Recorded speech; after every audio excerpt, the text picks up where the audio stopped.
চাওক আজিৰ ঘটনাটো সম্পূৰ্ণ এটা পৰিকল্পিত মই আগতেও কৈছোঁ যে গোৱালপাৰা জিলা প্ৰশাসনৰ বিশেষকৈ ডিএফঅ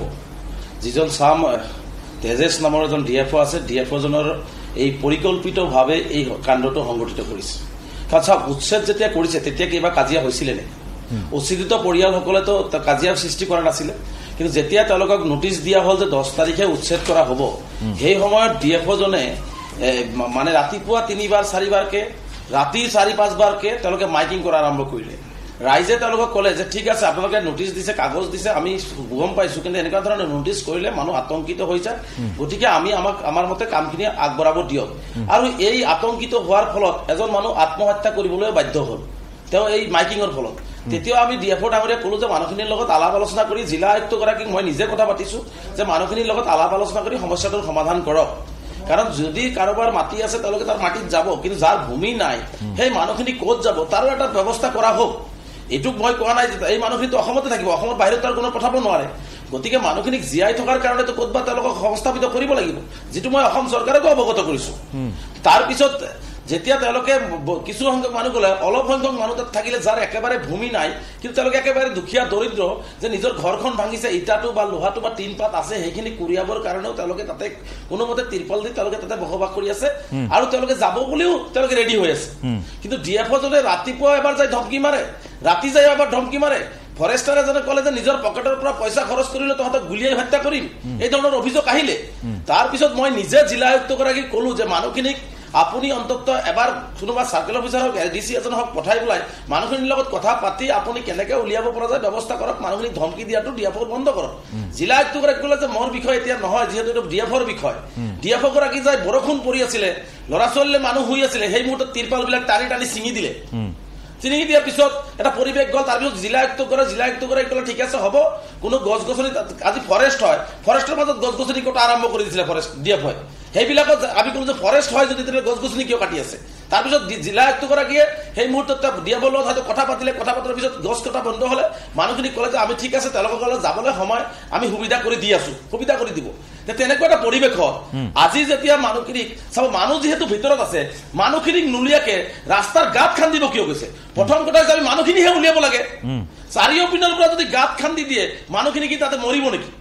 মানুহখিনি নাখাই মৰিব না মানুহখিনি কলাবৰ ৰাস্তা থাকিব নাই মই গোটেই কথাখিনি বুজি পাইছোঁ ৰেজাউল কৰিম চৰকাৰ এটা প্ৰশ্ন উত্থাপন হৈছে যে 12 তাৰিখে উচ্ছেদ চলিল তাৰ আগতে 70% লোক গুচি গ'ল আৰু আজি 17 তাৰিখলৈ মানুহখিনি তাৰ পৰা আঁতৰি যোৱা নাই এখন বনাঞ্চলৰ ক্ষেত্ৰত আইন কঠোৰ সেই কথা আমি সকলোৱে জানো এতিয়া কথাটো হ'ল যে তেওঁলোকক এই সময়খিনি তাত খাদ্য ইত্যাদিৰ ব্যৱস্থা কৰি দিয়াতকৈ তেওঁলোকক ক'ৰবাত ভালদৰে সংস্থাপিত কৰাৰ ক্ষেত্ৰত কিয় দাবীবোৰ তেনেধৰণে উত্থাপন নহ'ল যে ক'ৰবালৈ তেওঁলোকক লৈ যাওক লাগিলে আশ্ৰয় শিবিৰত লৈ যাওক কাৰণ এই ধৰণৰ এটা পৰিস্থিতিৰ কাৰণে আমি সুযোগ কিয় দিওঁ সেই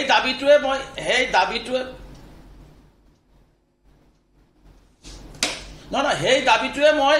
আগৰ জিলা আয়ুক্তগৰাকীক মই 3 দিন আগত কৰিছোঁ যে সব মানুহ যদি যাব লগা হয় তেনে মানুহখিনি যিহেতু এইখিনি মানুহ একেবাৰে লেণ্ডলেছ গতিকে যদি আপোনাক যদি চৰকাৰৰ লগত আপুনি কথা পাতি এই মানুহখিনি ক'ৰবাত শিফ্ট কৰক তোকা আমাক ক'লে যে আমি তেনেকুৱা কেম্প কৰিব নালাগে কোনোবা এটা ঠাইতটো দিব লাগিব মানুহখিনিকতো ওলাই আনিব লাগিব আজি মানিলোঁ সেই 300 ঘৰ ফৰেষ্টৰ মাজত সোমাই আছে তেওঁলোকে কি মাৰি কাটি এনেকৈ বন্দুক দি গুলি কৰি তাৰ পৰা উলিয়াই আনিব নেকি কিয় আজি হাতীজোৱা মেইন কৰিডৰৰ RFৰ 25% বলডুজাৰ নচলালে মুখ্যমন্ত্ৰী ডাঙৰীয়াই কিয় আজি টংকেশ্বৰ আবাহতৰ যে আজি চাহৰ বাগান ৰবৰ বাগানবিলাক আছে য'ত মেইন কৰিডৰ হাতীজোৱা তাতে বলডুজাৰ কিয় নচলিলে কিয় কেবিনেটত নতুনকৈ এই ডিচিশ্যনটো ল'ব লগা হ'ল এই ফৰেষ্ট এৰিয়া তাৰমানে কি মুছলমানখিনিক ভাঙি দি মানে বাকীখিনি অংশ বাচি যাব নেকি হাতীজোৱাৰ মেইন কৰিডৰ ভাঙি যাব নেকি গতিকে আজি সূক্ষ্মভাৱে আপোনাৰ কথাটো হ'ল টাৰ্গেট মুছলমান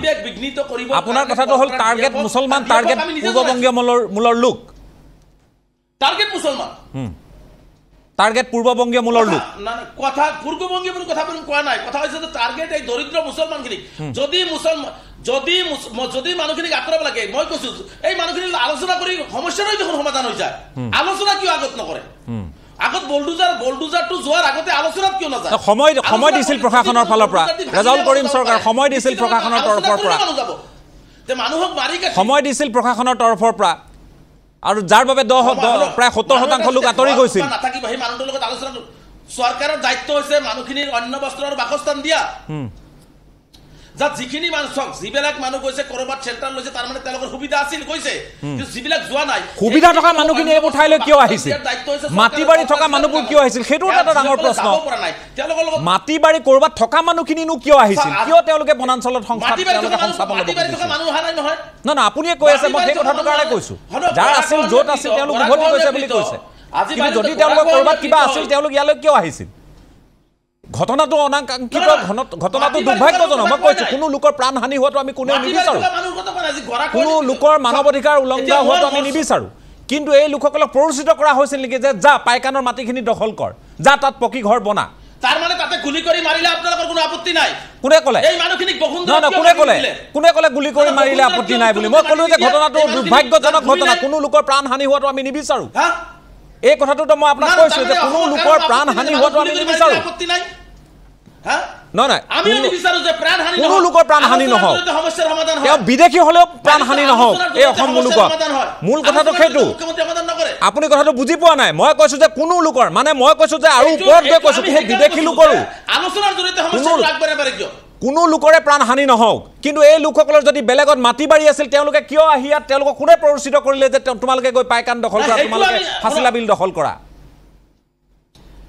সব না না না মাটি বাৰী থকা 100 জনৰ দুজন মানুহৰ মাটি বাৰী আছে হেতু আপুনি মাটি বাৰী বুলি ধৰণৰ পৰা নালাগে কিন্তু 98 জনৰ যে মাটি বাৰী নাই বসুন্ধৰা 1 2 মুখ্যমন্ত্ৰী কিয় মাটি নিদিলে যে তোমালোকৰ মাটি নাই তোমালোকে ফৰেষ্ট এৰি দিয়া তোমালোকে বিল এৰি দিয়া তোমালোকক মাটি দি দিছো অমুক জায়গাত বসুন্ধৰা 1 2 এক প্লেসা মাটি দিছো তাতে থাকাকে কিয় মুখ্যমন্ত্ৰী মুছলমানৰ নাম কিটা বসুন্ধৰাত কাটি দিলে আজি মাটিটো দি দিলে এই সমস্যাৰ সমাধান এই সমস্যাবিলাক নাহিলে হয় মূল কথাটো হল এই লোকসকলৰ ভিতৰত আবেদন কৰিছিল না তেওঁলোক যে ভূমিহীন তেওঁলোক চৰকাৰী ভূমিত আছে তেওঁলোকে বন ভূমিত আছে তেওঁলোকে আবেদন কৰিছিল নে কৰা নাই এইটো বৰ ডাঙৰ প্ৰশ্ন আপুনি এটা গুৰুতৰ অভিযোগ উত্থাপন কৰিছে যে এইবোৰ নাম কৰ্তন কৰা হৈছে আমি সুধিম 100% বসুন্ধৰা আবেদন কৰিছে 100 জনে আবেদন কৰিছে বসুন্ধৰাত 100 জনে বসুন্ধৰাত আবেদন কৰিছে সব নাম কাটি দিয়া হৈছে আমাৰ হাতত তথ্য আৰু প্ৰমাণ আছে ভূমিহীন মানুহক মাটি দি দিলে আপত্তি নাই আলোচনা কৰিলে যদি গুলি কৰিব নালাগে তে আলোচনাটা কৰাত আপত্তি কি গুলি কৰা পৰ্যায়টো এটো ভুল পৰ্যায় আমি সেই কথাটোৱে কৈ আছো 50,000 টকা কিন্তু নদীৰ মাজত মাটি দিব পাৰে পিছত ক'ব পাৰে কিন্তু এইটো কথাও ঠিক লাঠি চাটি লৈ খেদি আৰক্ষী খেদি আহিলে কৰ্তব্যৰত আৰক্ষী খেদি আহিলে আৰু তাতে তেওঁলোক সহস্ৰ এটো দেখি আছে গতিকে সেই যিটো দৃশ্য এটো বৰ ভয় লগা বৰ ভয় লগা মই সেই কথাটোৱে কৈছো যে তেওঁলোকে আপোনাক এটা ভিডিঅ' মই দিছিলো শান্তিপূৰ্ণভাৱে মানুহখিনি তাতে দেখি আছিলে পুলিচে লাঠি চাৰ্জ কৰিছে কৰি মানুহখিনিক মই সেই ভিডিঅ'টো দেখুৱাইছো আৰু ভিডিঅ'টো মই চাইছো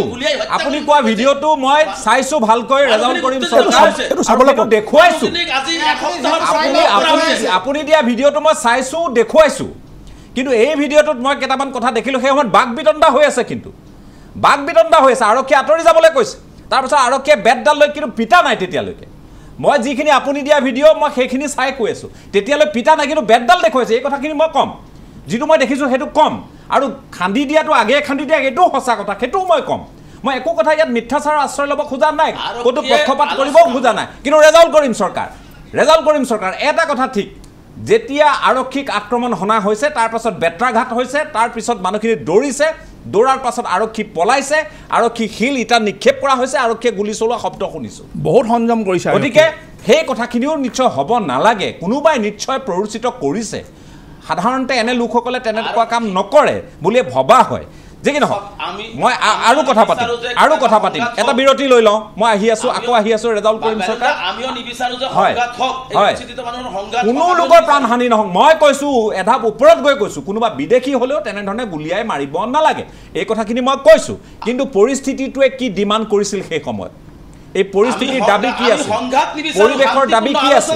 আমি কোনে সংঘাত বিচাৰিব আপুনি কি শান্তিত থাকিব নোখোজে আমি কি শান্তিত থাকিব নোখোজো আমি কি উপলব্ধিৰ কথা পাতিব নোখোজো আমি কি উন্নয়নৰ কথা পাতিব নোখোজো আমি কি ইছ্যুৰ কথা পাতিব নোখোজো কিন্তু এই পৰিৱেশক লৈ বাৰম্বাৰ এটা সপ্তাহ দুটা সপ্তাহ এই উচ্ছেদক লৈ কথা পাতিবলগীয়া হৈছে কিয় পাতিবলগীয়া হৈছে ৰাজনীতি আটাইতকৈ ডাঙৰ যিটো ইয়াত আমি পৰিক্ৰমা দেখিছো হেতু হল ৰাজনীতি বাগধাৰাৰ ৰাজনীতি উচ্চতনীৰ ৰাজনীতি ভিন্ন পক্ষৰ পৰা হৈ আছে এইখিনি কিন্তু দৃষ্টিগত হৈছে এটা বিৰতিৰ পাছত পুনৰ আহি আছো